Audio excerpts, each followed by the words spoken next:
حضور اس طرح مسکرانے والے تھے کہ حضور سے بڑھ کر کوئی مسکرانے والا زمانے نے دیکھا نہیں ہے، جس کی تسکین سے روتے ہوئے ہنس پڑے، اس تبسم کی عادت پہ لاکھوں سلام۔ جلال و جمال کا مرقع، پہلو دار شخصیت حضور کی، ایسا گل دستہ کہ جس میں ہر رنگ اور ہر خوشبو رکھنے والا پھول موجود ہے۔ گلدستہ نور تھے، گلدستہ رحمت تھے، خیر و برکت کا مجموعہ تھے، کمالات کا مرقع تھے۔ کائنات میں کسی نے ایسا وجود نہیں دیکھا جو رب نے محمد عربی کا بنا ہے۔ قرآن مجید میں ہمیں اللہ تعالیٰ نے یہ بھی حکم دیا ہے کہ مجھے یاد کرو، اور یہ بھی حکم دیا ہے کہ مجھے فراموش نہ کرو۔ وَلَا تَكُونُوا كَالَّذِينَ نَسُوا اللَّهَ فَأَنسَاهُمْ أَنفُسَهُمْ أُولَٰئِكَ هُمُ الْفَاسِقُونَ۔ ان لوگوں کی طرح نہ ہو جانا جنہوں نے اللہ کو فراموش کر دیا، اللہ کو بھول گئے۔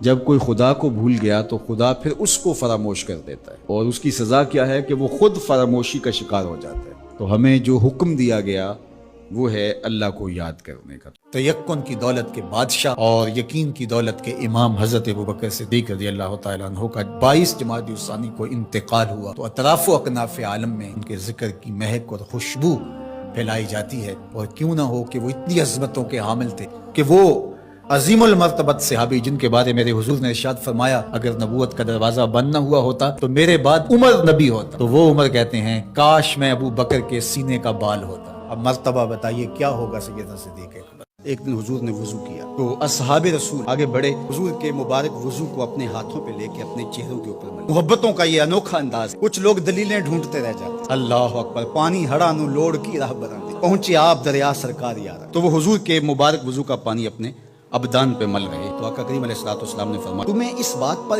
کس چیز نے ابھارا کہ تم یہ کام کر رہے ہو؟ قالوا حب اللہ و رسولہ، اللہ اور اس کے رسول کی محبت۔ یہ تقاضۂ محبت ہے کہ محبوب کے بدن سے گرا ہوا پانی بھی زمین پہ نہ بہنے پائے۔ ہم اگر دیکھیں کہ ہمارے جو ناراض لوگ ہیں، جن سے ہم ناراض ہیں یا جو ہم سے ناراض، ہماری اللہ کے لیے ناراضگی کتنے لوگوں سے ہوئی ہے، تو شاید ہمیں بہت کم لوگ ملے۔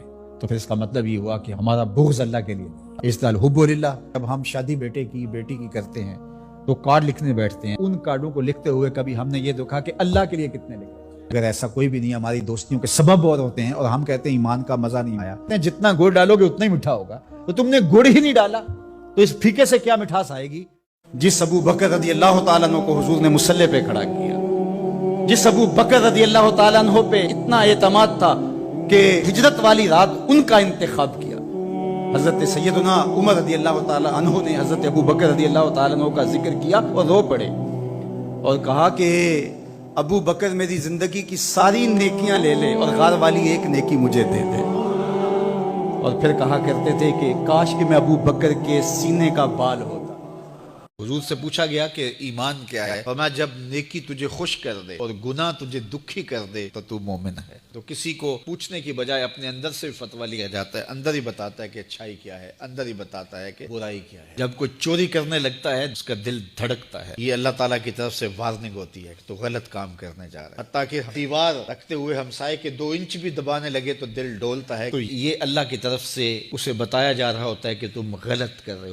میری اولاد میرے سے ضد کر کے بھی کھلونے مانگ لے، کوئی چیز مانگ لے تو میں ضد پوری کروں گا اور مجھے خوشی ہوگی، لیکن میری اولاد کسی اور سے مانگے تو میری غیرت جاگے گی کہ یہ تو میرا حق تھا کہ میری اولاد کو مجھ سے اپنی ضروریات کی تکمیل کے لیے سوال کرنا چاہیے تھا، اس نے کسی اور سے کیا، تو میرا رب بھی گوارا نہیں کرتا کہ میرا بندہ ہو کسی اور کی دہلیز پہ جائے۔ کہا تمہارے جوتے کا تسمہ بھی ٹوٹ جائے تو اپنے رب سے مانگو، وہ تمہیں دینے والا ہے، تمہاری ضرورتوں کی تکمیل کرنے والا ہے، یہ تمہارا رب گوارا نہیں کرتا۔ والذین آمنوا اشد حبا للہ، اور جو اہل ایمان ہیں وہ اللہ کو ٹوٹ کے چاہتے ہیں، وہ کتنی محبت کرتے ہیں تبھی تو جانے وار دیتے ہیں اس کے نام پہ۔